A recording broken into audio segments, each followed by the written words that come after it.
더불어민주당과 정부가 청년을 위한 주택 청약 특별 공급을 검토하고 주거 취약 청년에겐 월세를 지원하기로 합의했습니다.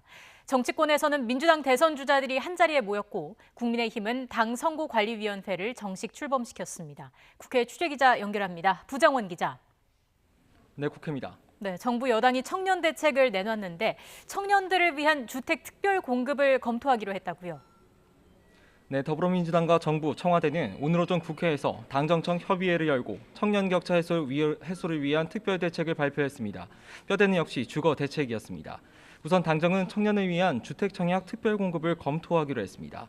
아직 확정은 아니고 검토 단계인데 그동안 공급 대상에서 제외됐던 청년층까지 대상을 확대하는 방향으로 추후 논의를 이어가기로 했습니다.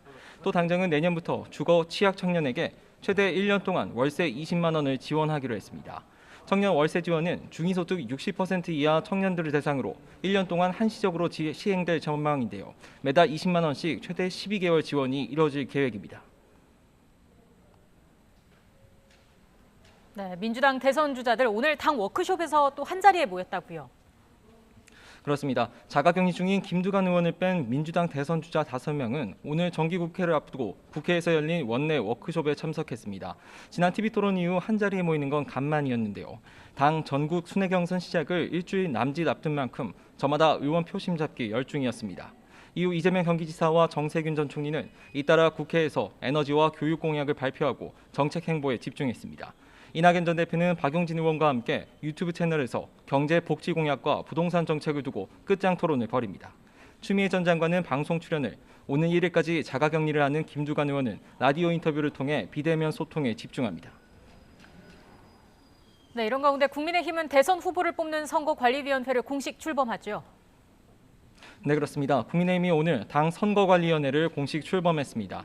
정홍원 전 총리를 위원장으로 앞으로 대선까지 선거 관리를 진두지휘하게 됐는데요. 오늘 오후 2시 첫 회의를 열고 활동을 시작합니다. 위원장인 정홍원 전 총리는 YTN과의 통화에서 향후 선관위 운영 과정에서 처음도 공정, 나중도 공정, 공정을 최고의 가치로 사심없이 일하겠다고 각오를 밝혔습니다. 선관위 출범과 함께 국민의힘 경선버스 이달 말 정식으로 출발을 앞두고 있는데요. 당장 경선 룰 문제를 순탄히 푸는 게 숙제입니다.